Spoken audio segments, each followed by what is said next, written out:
ئەو سەرکردەی خۆی کردە باوکی میلەتەکەی و وڵاتەکەی لە سەحرایەکی وشک و برن و گوندێکی ماسیگردنی کردە گەورەترین وڵاتی سەرمایەداری و پێشەنگی وڵاتانی دنیا، کردێ خاوەن بەهێزترین پاسپۆرتی جیهان و بەڵام هێشتا خێرخوازێکی چڕ و پڕیش بوو.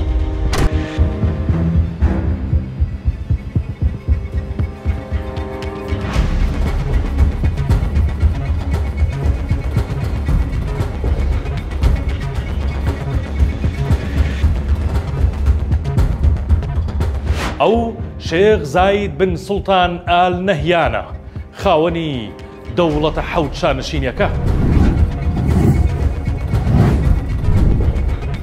بە باوکی میلەت ناسراوە بەهۆی ڕۆڵی لە پێکێنانی ئیماراتی عەرەبی.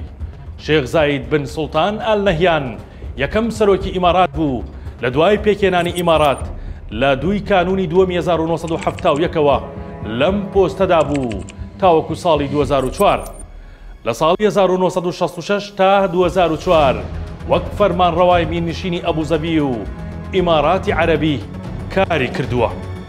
شێخ زاید گوێگرێکی باش و ناوبژیوانێکی باش بوو، هەمیشە لە ناکۆکیەکاندا بێلایەن بوو، هەروەها بە سەبر و بینین و حیکمەتی ژیرانەی بەناوبانگ بوو.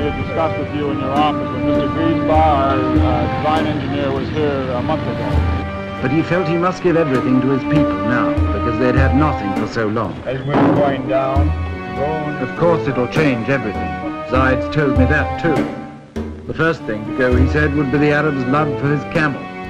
ئەو سیفەتانەی بوونە هۆکاری ئەوەی ناوی پیاوی دانای عەرەبیان پێبەخشی.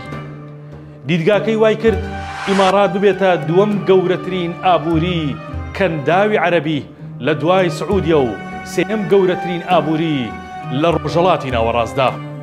شێخ زاید زۆر باش لەوە تێگەیشت بوو هەتاوەکو خۆی گرنگی میلەتەکەی خۆی نەزانێت، هیچ کەسی دیکە نایزانێت و ناتوانێت یەک هەنگاویش بنێت بۆ زیاتر بەهێزکردنی ئابووری وڵاتەکەی و نرخی ئیماراتی بوون.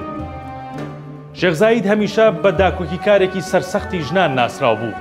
دەیگوت ژن نیوەی کۆمەلگایە، بۆیە دەبێت بە یەکسانی بەشدار بن لە دەسەڵاتدا و هەر وڵاتێک چاوی لە سەرکەوتن و بەرەو پێشچوون بێت، نابێت ژن لە نەخوێندەواریدا جێبهێڵێت. وكل ما هو من تراثنا فخورين به، والإنسان لكل شيء يفتخر به وينال منه فخر. لەسەر دەستی شێخ زاید دوبەی ئێستا لە گوندێکی ماسی گرتنەوە بوو بەم دوبەیە کە دانیشتوانەکەی لە سەدا هەزار گۆڕانکاری بەسەردا هاتووە.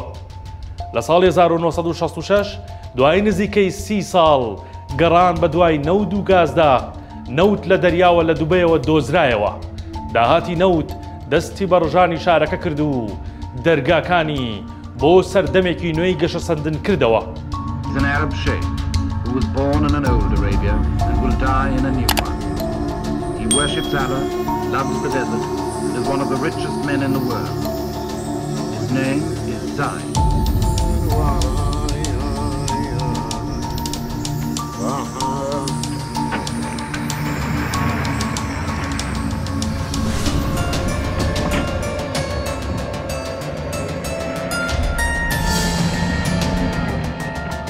Zaid rules a little kingdom in Arabia called Abu Dhabi.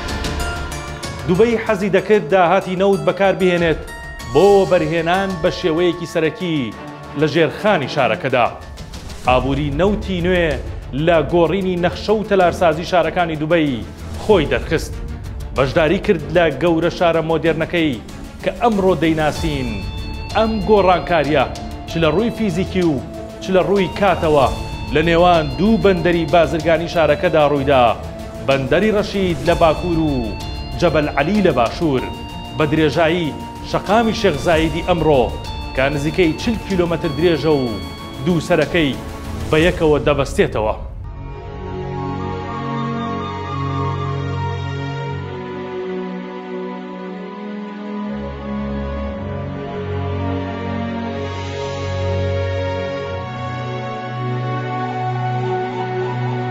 هەموو ئەم هەوڵانە بۆ زیاتر ناساندنی ئابووری وڵاتەکە و زیاتر بەرەو پێشچوونی ئەم شانشینە لەسەر دەستی شێخ زاید ڕوویاندا. والله العظيم اني لا ادري أن في شعب الإمارات ناس الحين ساكنين بالإيجار الين يأتي مكاتبهم بطلبات. الله يطول في ابو ظبي ومن دبي ومن الشارجه ومن راس الخيل فيه ناس ساكنين بالايجار. كيف هذا يسكنون بالايجار؟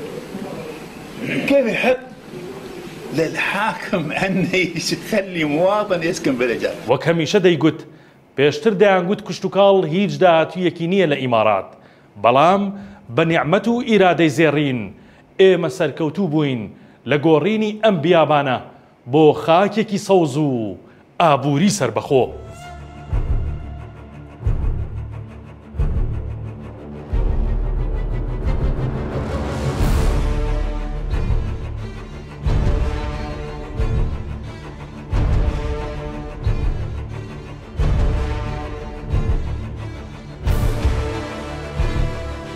کێخوا دەیداتێ پاش مردنیشی هەموو کەس و میلەتەکەی لێی رازی بن و دوعای خێری بۆ بکەن.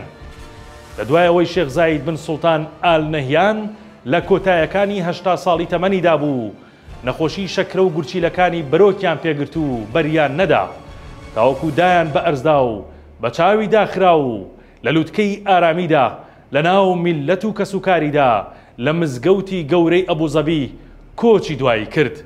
دنیایەک میهرەبانی و نیشتیمان پەروەری و هەستی داهێنانی نوێگەری وەک سەرمایە بۆ منداڵەکانی و بۆ گەلەکەی بەجێهێشت.